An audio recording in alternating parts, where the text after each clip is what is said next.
Sahabat kabar Islam yang bahagia. Alhamdulillah dengan segala kesibukan admin, masih bisa diberi kesempatan untuk memberi informasi seputar pondok pesantren yang sudah banyak mencetak para kiai yang alim alamah. Dalam kesempatan ini admin akan memberi informasi tentang berdirinya Pondok Pesantren API, Tegalrejo, Magelang.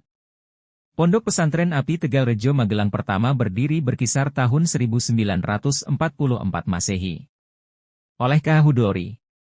Pondok ini sempat pernah pondok dibakar oleh Belanda pada 1947.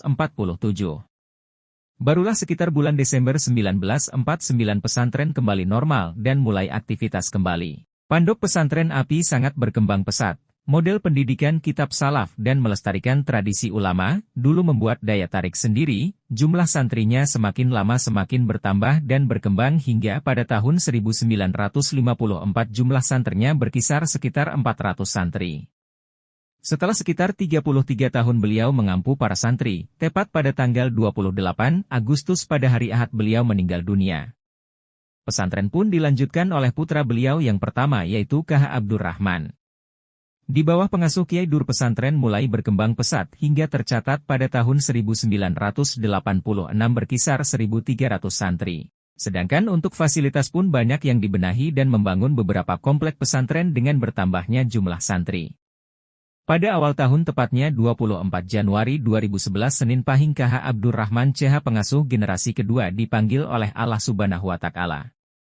Secara keputusan keluarga akhirnya pesantren diasuh oleh adik beliau K.H. Mudrik dan K.H. Hanif hingga saat ini. Tercatat pada saat Kiai Dur meninggal saat itu santri berkisar hampir 3.000 santri. Kini di bawah asuhan Kiai Mudrik dan Kiai Hanif santri hampir mencapai 7.000 santri. Dan Pondok API Salaf inilah induk pusat kajian para santri salaf yang hanya mendalami kitab-kitab kuno, kuning dengan ilmu nahunya. Santri Pondok API dikenal sebagai santri yang sangat kuat melakukan riyadloh. Kebanyakan para santri lebih suka berpuasa dan makan nasi jagung. Hal ini untuk melatih para santri agar terbiasa hidup sederhana sehingga ketika di masyarakat para santri siap berdakwah dengan kondisi apapun. Ada hal yang aneh di pondok ini, sejak zaman dulu Pondok API sering mengadakan konser. Tercatat band sekelas Slank pernah manggung di Pondok Pesantren API. Hal ini bertujuan agar masyarakat tertarik untuk mengunjungi pondok tersebut. Dan inilah biografi lengkap pendiri Pondok Pesantren API. Kiai Haji Hudori, santri kelana pendiri Pondok API lahir di Tegalrejo Magelang, Jawa Tengah dari pasangan Muhammad Ihsan dan Mujirah. Beliau adalah salah satu santri Tebu Ireng yang waktu itu diasuh Hadratus Syekh Kiai Haji Hashim Asy'ari. Di pesantren pendiri NU tersebut, ia mempelajari beragam kitab. Saat di Tebu Ireng, Hudori muda hanya makan singkong dan minum air yang digunakan untuk merebus singkong tersebut. Dia melakukan ini dalam rangka riyadloh, amalan yang biasa dilakukan para santri. Cerita lainnya tentang Kiai Haji Hudori, di kamarnya di Tebu Ireng, ia membuat kotak belajar khusus dari papan tipis dan menempatkan kotak tersebut di antara loteng dan atap. Kapan saja bila ingin menghafal atau memahami pelajarannya, Hudori muda naik dan duduk di atas kotak sehingga bisa berkonsentrasi dengan baik. Kotak ini sempit, tidak nyaman dan berbahaya untuk duduk. Jadi dengan kedisiplinan dia dapat belajar setiap hari hingga tengah malam. Kapan saja tertidur sebelum tengah malam. Dia menghukum dirinya sendiri dengan berpuasa pada hari berikutnya tanpa makan sahur kemudian pada tahun 1933, ia pindah lagi Bendo, Pare, Kediri, menjadi santri Kiai Hozin Muhajir. Di situ ia belajar fikih dan tasawuf seperti kitab Ihya Ulumuddin karya Imam Ghazali.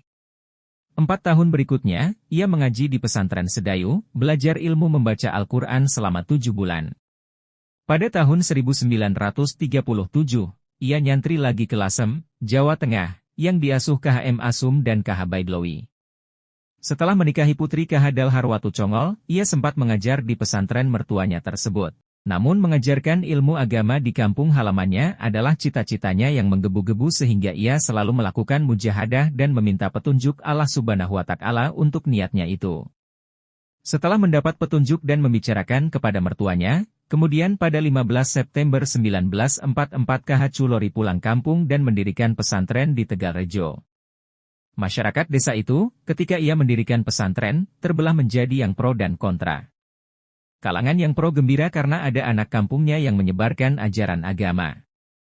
Sebaliknya yang kontra, lebih karena antipati terhadap penyebaran Islam. Sebagai kiai yang digembleng bertahun-tahun, Chulori tetap tegar menghadapi kalangan yang kontra. Ia tetap menjalankan misinya mengembangkan syariat Islam.